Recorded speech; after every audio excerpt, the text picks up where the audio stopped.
এখানে বাইলা মাছ কেটে ধুয়ে নিলাম। বাইলা মাছগুলো অনেক বড় বড় ছিল, তাই টুকরা করে কেটে নিলাম। এখানে নারিকেল নিলাম, নারিকেল দিয়ে বাইলা মাছ দিয়ে রান্না করবো। এখানে ডাঁটা শাক কেটে ধুয়ে নিলাম, ডাঁটা শাক ভাজি করবো। রান্নাটা গুছিয়ে নিলাম, এখন আগে শাক সিদ্ধটা বসিয়ে দিব। আসসালামু আলাইকুম, সবাই কেমন আছেন? আলহামদুলিল্লাহ আমরা ভালো আছি। আজকে নতুন একটা ভিডিও নিয়ে আসলাম। শাকগুলো সিদ্ধ বসিয়ে দিলাম, দিয়ে দিলাম লবণ, দিয়ে দিলাম কাঁচামরিচ, একটু নিয়ে আসছে তাই একটু নেড়ে দিলাম।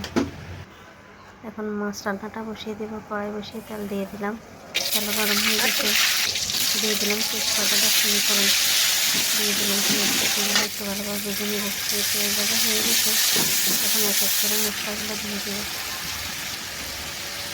মশলা দেওয়া হয়ে গেছে, মশলাগুলো এখন ভালোভাবে কষিয়ে নেব। মশলা কষানো হয়ে গেছে, পানি দিয়ে দিলাম। এখন মাছগুলো দিয়ে দিব, মাছগুলো দিয়ে একটু মিক্স করে নিলাম ভালোভাবে। বেশ কিছুক্ষণ জাল করবো, মাছগুলো ভালোভাবে কষাবো। এখন এদিকে শাকটাও সিদ্ধ হয়ে আসছে, পানি শুকিয়ে গেছে। শাক নামিয়ে নিব। এখন শাকটা ভাজি করে নেব। কড়াই বসে তেল দিয়ে দিলাম, দিয়ে দিলাম পেঁয়াজ, রসুন কুচি, এগুলো একটু বেরেস্তা বানিয়ে নেব।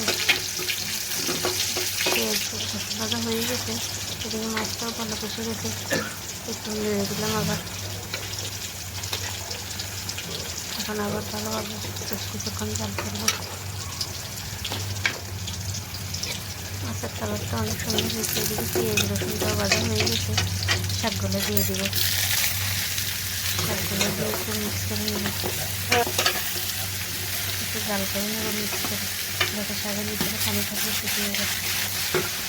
শাক ভাজিয়ে রেডি, নামিয়ে নেব শাক ভাজিটা। অনেক সুন্দর কিন্তু শাকের কালারটা সবুজ সবুজ হয়েছে, সুন্দর লাগতেছে। এদিকে মাছটাও কষানো হয়ে আসছে, আর একটু বসাবো। নারিকেলটার মধ্যে একটু পানি দিয়ে গুলিয়ে নিলাম, তারপর নারকেল দিয়ে দিলাম মাছের মধ্যে। নারকেল দিয়ে একটু মিক্স করে নেব, মিক্স করে এখন বেশ কিছুক্ষণ জাল করবো। দিয়ে দিলাম কাঁচামরিচ, দিয়ে দিলাম একটু জিরা ধনিয়ার গুঁড়ো, এগুলো দিয়ে এখন একটু ভালোভাবে মিক্স করে নেব। মিক্স করা হয়ে গেছে, এখন বেশ কিছুক্ষণ জাল করে নেব হওয়া পর্যন্ত। এদিকে ভাতটাও বসিয়ে দিলাম, এদিকে মাছটাও ভালো কষে গেছে, একটু নেড়ে দিলাম। মাছটাও হয়ে আসছে, আর একটু শুকিয়ে নেব। মাছ হয়ে গেছে, এখন ধনিয়া পাতা দিয়ে দিব। ভাতটাও ভালো কষে গেছে, মাছ রান্নাও রেডি হয়ে আসছে। ধনিয়া পাতা দিয়ে দিলাম, একটু জাল করবো ধনিয়া পাতা দিয়ে। মাছ হয়ে গেছে রান্না, এখন নামিয়ে নেব। মাছ রান্নাও রেডি,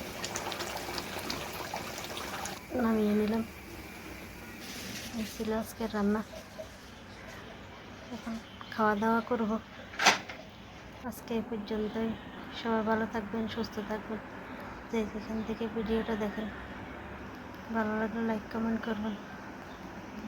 আল্লাহ হাফেজ, সবাইকে অনেক ধন্যবাদ। আসসালামু আলাইকুম।